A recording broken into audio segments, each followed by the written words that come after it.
Guys, इस video के अंदर हम बात करेंगे एमआरएनए के बारे में। एमआरएनए की प्रोसेसिंग यानी एमआरएनए कैसे फॉर्म करता है, इसके अलावा प्रॉपर्टीज, फंक्शंस वगैरह भी देखेंगे। तो मेरा नाम है अमित। चलिए शुरू करते हैं इस वीडियो को। उससे पहले लेकिन एक सवाल आपको अटेम्प्ट करना है। ये जो सवाल आपकी स्क्रीन पे है ये आया हुआ है AIPMT 2010 में। सवाल पूछना चाहता है कि सेंट्रल डोगमा जो क्रिक ने दिया था, बेसिकली जिसके अंदर था कि डीएनए रेप्लिकेट करता है, ट्रांसक्रिप्शन कर कर आरएनए बनाता है और ट्रांसलेशन कर कर प्रोटीन बनाता है। तो बेसिकली इसका एक्सेप्शन क्या है? 4 ऑप्शन आपके सामने है, आप अटेम्प्ट करिए और कमेंट सेक्शन में आंसर जो है वो कमेंट कीजिए। सही आंसर जो है वीडियो के लास्ट में आपको मिलेगा। तो चलिए पढ़ते हैं एमआरएनए के बारे में। और एमआरएनए के बारे में आपको कुछ चीजें जो है वो पहले पता होनी चाहिए। एमआरएनए की फॉर्मेशन प्रोकैरियोट्स में और यूकैरियोट्स में डिफरेंट होती है। तो पहले बात करेंगे प्रोकैरियोट्स की। प्रोकैरियोट्स में अगर देखें तो मान लीजिए ये डीएनए है और इसकी जो है क्या हो रहा है, ट्रांसक्रिप्शन हो रही है, राइट। तो ट्रांसक्रिप्शन के टाइम पे ये एमआरएनए का फॉर्मेशन हो रहा है। अब जो प्रोकैरियोट में एमआरएनए होता है, जो बनता है वो सीधे सीधे बन जाता है, मतलब एमआरएनए सीधे सीधे बनता है। प्रोकैरियोट्स में एचएनआरएनए की फॉर्मेशन ऐसा कोई कॉम्प्लेक्स चीज नहीं होती यहाँ पे। और कई बार प्रोकैरियोट्स में क्या देखने को मिलता है कि अभी ये बन ही रहा है, इसी के ऊपर अभी राइबोसोम्स भी जो है वो अटैच हो चुके हैं। और एक राइबोसोम नहीं, काफी सारे राइबोसोम जो है वो अटैच हो चुके हैं। तो आप एक चीज नोटिस करिए यहाँ पे कि यहाँ पे ट्रांसक्रिप्शन और ट्रांसलेशन दोनों जो प्रोसेस है वो एक साथ होने लगी है। और इस बात को इस सेंटेंस से बोला जाता है कि प्रोकैरियोट्स में generally transcription and translation are coupled. Coupled means दोनों एक साथ एक टाइम पे हो रही है। क्या यूकैरियोट में ऐसा हो सकता है? जी नहीं, यूकैरियोट्स में ऐसा नहीं हो सकता, उसके अपने अलग रीजन है, वो अभी देखेंगे। कई बार क्या होता है कि एक एमआरएनए पे जब काफी सारे राइबोसोम अटैच हो जाते हैं तो ऐसी कंडीशन को बोला जाता है पॉलीसोम्स। यानी पॉलीसोम्स, अच्छा ये PYQ भी रह चुका है, यानी प्रीवियस ईयर में ये एक बार पूछा जा चुका है। तो पॉलीसोम्स एक ऐसी कंडीशन है जिसमें एमआरएनए के ऊपर काफी सारे राइबोसोम एक साथ लगे हुए हैं। प्रोकैरियोट्स में एचएनआरएनए की फॉर्मेशन नहीं होती, इस वजह से प्रोसेसिंग भी करने की जरूरत नहीं पड़ती। बात करते हैं यूकैरियोट्स की, जो ज्यादा कॉम्प्लेक्स भी है। यूकैरियोट्स की अगर हम बात करें तो यूकैरियोट्स में ट्रांसक्रिप्शन होगा। ट्रांसक्रिप्शन के बाद में सबसे पहले जो बनेगा वो बनेगा HNRNA। और ये बनने की वाली जो लोकेशन है वो है अपना न्यूक्लियोप्लाज्म, यानी न्यूक्लियस के अंदर ये सारा काम हो रहा है। प्रोकैरियोट के अंदर तो न्यूक्लियस होता ही नहीं है ना। तो इस वजह से ट्रांसक्रिप्शन, ट्रांसलेशन, इवन रेप्लिकेशन भी कहाँ पे चल रहा होता है? साइटोप्लाज्म में ही चल रहा होता है। तो एक सवाल ऐसे भी आ सकता है कि कौन से ऑर्गेनिज्म में जो तीनों प्रोसेस हैं, रेप्लिकेशन, ट्रांसक्रिप्शन, ट्रांसलेशन, वो एक ही जगह पे होती हैं, सेम लोकेशन, और आपको 4 ऑप्शन में से कोई प्रोकैरियोट ढूंढ के निकालना होगा। तो ऐसे सवाल भी आ सकते हैं। बात करते हैं यूकैरियोट्स की। यूकैरियोट्स में पहले फॉर्मेशन होता है HNRNA का। अब HNRNA और mRNA में डिफरेंस क्या होता है कि mRNA जो होता है, इसकी पूरी प्रोसेसिंग के बाद में, HNRNA की प्रोसेसिंग के बाद में mRNA बनेगा।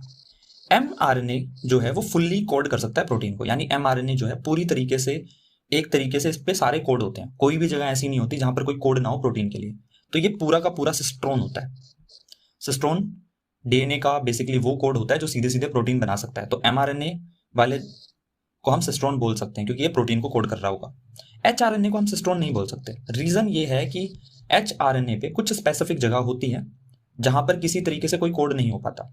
अब यहाँ पे कोड का मतलब बेसिकली ये है कि जब यहाँ पे राइबोसोम लगेगा ना, HNRNA पे मान लो मैंने राइबोसोम लगाया, मान के चलते हैं कि HNRNA से mRNA नहीं बना, राइबोसोम जो है वो HNRNA पे लगा, तो ये ऐसे रीड करते हुए आगे चलेगा। और जब ये रीड करते हुए आगे चलेगा तो बीच में इसको कुछ सेगमेंट्स ऐसे दिख जाएंगे जिसे ये रीड ही नहीं कर पा रहा, जिसके लिए कोई tRNA पे अमीनो एसिड ही नहीं लगा हुआ। तो ये प्रॉब्लम आती है HNRNA में, और ये प्रॉब्लम जो है वो नहीं आती mRNA में। तो ये सिंपल सी बात है। अब वो सेगमेंट जो किसी तरीके से कोई कोड करते नहीं है उन्हें बोल दिया जाता है इंट्रॉन्स। तो ये जो मैं येलो कलर में आपको छोटे छोटे ब्लॉक्स दिखा रहा हूँ, एक्चुअल में ये वो न्यूक्लियोटाइड्स का सीक्वेंस है जो कोड नहीं करता किसी भी प्रोटीन के अमीनो एसिड को या फिर प्रोटीन के लिए, और इन्हें बोला जाता है इंट्रॉन्स। और बाकी का जो पार्ट बच गया इन्हें बोला जाता है एक्सॉन्स। तो प्रोसेसिंग में 3 स्टेप होते हैं। अभी यहाँ पे हम प्रोसेसिंग पढ़ रहे हैं। प्रोसेसिंग में आपको 3 स्टेप देखने को मिलेंगे। पहला स्टेप आपको ध्यान रखना है कैपिंग। कैपिंग का मतलब क्या है? HNRNA की जो 5 प्राइम पोजीशन है और 3 प्राइम पोजीशन होगी। जो 5 प्राइम पोजीशन है HNRNA की, उस पर हम एक कंपाउंड ऐड करते हैं, और इस कंपाउंड का नाम जो है वो है 7 मिथाइल guanosine ट्राइफॉस्फेट। जो गुआनोसिन है अगर आपको गुआनोसिन का स्ट्रक्चर नहीं आता तो आप आई बटन में जाइए, न्यूक्लियोटाइड्स के ऊपर जो वीडियो है वो देख लीजिए, उसमें सारे नाइट्रोजन बेसिस की डायग्राम को समझा रखा है। तो जो गुआनोसिन है बेसिकली उसके 7th नंबर पोजीशन पे एक एडिशनल मिथाइल लगा हुआ है और ये जो पूरा स्ट्रक्चर है वो ट्राइफॉस्फेट का है, ठीक है। ये लगता है 5 प्राइम एंड पे, ठीक है। इसे बोला जाता है कैपिंग। इसके बाद में सेकंड स्टेप आता है जिसे हम बोलते हैं टेलिंग। टेलिंग में बेसिकली क्या है, जो 3 प्राइम एंड है HNRNA का, यहाँ पे ये मैं 7 मिथाइल गुआनोसिन दिखा रहा हूं, जो 3 प्राइम जो एंड है वहां पर ऐड किया जाता है काफी सारी चेन से, एक तरीके से 200 से 300 एडिनाइलिक एसिड को यहाँ पे ऐड किया जाता है। एडिनाइलेट एनसीईआरटी में लिख रखा है, एडिनाइलिक एसिड, दोनों बात सेम ही है, ठीक है। 200 से 300 जो है न्यूक्लियोटाइड्स यहाँ पे लगाए जाते हैं। अब ये जो है टेलिंग वाला स्टेप यहाँ पे खत्म होता है। थर्ड और जो फाइनल स्टेप है वो एक्चुअली क्या होता है, उसके अंदर इंट्रॉन्स को बाहर निकाल दिया जाता है। ये इंट्रॉन्स को ऐसे एक तरीके से रिप्रेजेंटेशन है, बेसिकली इन्हें बाहर निकाला जा रहा है। और फिर फाइनली जो है एक्सोन, जहां जहां पे एक्सोन है, मान लो ये एक्सोन था, ये एक्सोन था, सिर्फ एक्सोन बचता है और वो जो है कहलाता है mRNA। सारे एक्सोन्स को आपस में जोड़ दिया जाता है, ये फाइनली जो बनकर तैयार हो जाता है वो बन जाता है mRNA। प्रोसेसिंग जो है वो चल रही है अपने न्यूक्लियस के अंदर, आपको ये बात ध्यान रखनी है। इसके बाद में जो ये mRNA है जिसके ऊपर 5 प्राइम एंड पे मिथाइल गुआनोसिन लगा हुआ है और 3 प्राइम एंड पे काफी सारे एडिनाइलिक एसिड लगे हुए हैं। एक्चुअल में ये वो वाला पार्ट भी है जो ट्रांसलेट नहीं होता, अनट्रांसलेटेड रीजन भी बोला जाता है इन्हें। ये mRNA जो है आगे अब निकलेगा और साइटोप्लाज्म में जाएगा, फिर जाकर वहां पे ट्रांसलेशन होगी। अब ये जो हमने इंट्रोन्स को निकाला है, ओवरऑल ये जो पूरी प्रोसेसिंग की है, इसमें हमें एंजाइम्स चाहिए होते हैं और उन एंजाइम्स में आपको याद करने हैं rRNA जो है यहाँ पे एंजाइम्स का काम करता है। rRNA जब एंजाइम्स का के तौर पे काम करता है तो उन्हें बोला जाता है राइबोजाइम। प्लस में कुछ प्रोटीन के एंजाइम्स भी होते हैं, प्रोटीन एंजाइम्स भी यहाँ पे होते हैं। और प्रोटीन, इन एंजाइम्स के अलावा भी कुछ प्रोटीन के कॉम्प्लेक्स होते हैं और इन्हें कलेक्टिवली, बच्चे ये प्रोटीन का एंजाइम है और ये वैसे प्रोटीन है, ठीक है, ये एंजाइम के तौर पे काम नहीं कर रहे। इस पूरे को बोलते हैं स्प्लाइसिसोम कॉम्प्लेक्स और ओवरऑल प्रोसेसिंग को हम बोल रहे हैं स्प्लाइसिंग करना।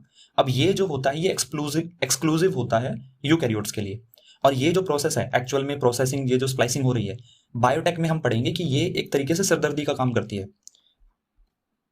अच्छा, एक एडिशनल इंफॉर्मेशन आपके लिए, जो ये HNRNA बना है ये डीएनए के पार्ट से बना है बेसिकली। तो डीएनए में जरा आप ध्यान से देखेंगे तो जीन जो है वो सीधे सीधे कुछ कोडिंग वाला पार्ट बन रहा है और कुछ नॉन कोडिंग वाला है, यानी एक्सोन बन रहे हैं और इंट्रोन बन रहे हैं। तो ऐसे स्पेसिफिक जीन जो कि एक्सोन और इंट्रोन्स को बनाएं, उन्हें बोला जाता है स्प्लिटिंग जीन, यानी ऐसे जीन जो एक दूसरे से स्प्लिट हो चुके हैं। इसके ऊपर भी आपको सवाल देखने को मिल सकता है। 4 ऑप्शन, अगेन आपको कोई 3 प्रोकैरियोट मिलेंगे, एक यूकैरियोट का एग्जांपल हो सकता है। और बेसिकली पूछा जा सकता है कि किसमें पॉसिबिलिटी है स्प्लिट जीन के होने की, तो आपको उसमें यूकैरियोट को मार्क करना होता है। तो यहाँ पे देखें तो mRNA की प्रोसेसिंग हमने कंप्लीटली पढ़ ली है। mRNA के बारे में बात करें तो mRNA जो है वो क्रूशियल रोल प्ले करता है प्रोटीन को बनाने के लिए, क्योंकि इंफॉर्मेशन जो है वो एक्चुअल में इसी के पास होती है। इंफॉर्मेशन जो है जेनेटिक वो इसी के पास होती है। इसके अलावा mRNA जो है वो स्मॉल अमाउंट में रहता है, यानी अगर आप एक सेल के अंदर देखेंगे तो सबसे ज्यादा आपको rRNA मिलेगा, उसके बाद में सबसे tRNA मिलेगा और फिर सबसे कम जो है mRNA मिलेगा। चलिए, तो यहाँ पे खत्म होता है mRNA का टॉपिक। अब डिस्कस कर लेते हैं बेसिकली इस क्वेश्चन को। और इस क्वेश्चन में सिंपल क्वेश्चन है, बिल्कुल ज्यादा दिक्कत नहीं आई होगी। अगर आपने सवाल सही दिया है तो बहुत अच्छी बात है। सवाल का आंसर है HIV। एक्चुअल में जब क्रिक ने ये मॉडल दिया था तो उन्होंने डीएनए की रेप्लिकेशन दिखाई थी और डीएनए से आरएनए बनना शो किया था, और इस प्रोसेस को उन्होंने बोला था ट्रांसक्रिप्शन। बट उन्होंने कभी भी आरएनए से डीएनए बनना ये जो है ये बात नहीं इंक्लूड की थी अपने सेंट्रल डोग्मा में। तो आरएनए से डीएनए बनना कहलाता है रिवर्स ट्रांसक्रिप्शन। और रिवर्स ट्रांसक्रिप्शन जिसके अंदर भी देखने को मिलेगी वो सभी के सभी जो हैं वो एक्सेप्शन होंगे सेंट्रल डोग्मा के क्रिक वाले के लिए। तो HIV यहाँ पे जो है आंसर चला जाता है कि HIV जो है वो एक रिट्रोवायरस है। रिट्रोवायरस मतलब जो बेसिकली आरएनए को डीएनए में कन्वर्ट करने की क्षमता रखता है, रिवर्स ट्रांसक्रिप्शन करने की कैपेबिलिटी रखता है। अगर आप कोई अच्छी स्टैंडर्ड बुक पढ़ें तो उसमें जो है क्रिक का सेंट्रल डोग्मा नहीं पढ़ाया जाता, उसमें पढ़ाया जाता है modified central dogma. Modified central dogma में बेसिकली क्या था कि डीएनए से आरएनए बन रहा है और आरएनए से डीएनए बनना, यानी रिवर्स ट्रांसक्रिप्शन को भी ऐसे ऐड कर दिया गया है। जैसे रिवर्सिबल वाला साइन नहीं होता रिएक्शन में, ये बेसिकली यहाँ पे ऐड कर दिया गया है। लेकिन आपको एनसीईआरटी के हिसाब से चलना है। एनसीईआरटी में क्रिक वाला सेंट्रल डोगमा दे रखा है, तो उस हिसाब से HIV जो है हमारा आंसर बनता है। तो आई होप आपको ये वीडियो अच्छी लगी हो। आप लाइक करें, शेयर करें अपने दोस्तों के साथ, इवन कमेंट करके भी बता सकते हैं कि कौन सा टॉपिक जो है आप देखना चाहते हैं, चाहे वो टॉपिक कोई 11th क्लास का हो या 12th क्लास का हो, उस पर आपको वीडियो मिलेगी। Thank you so much.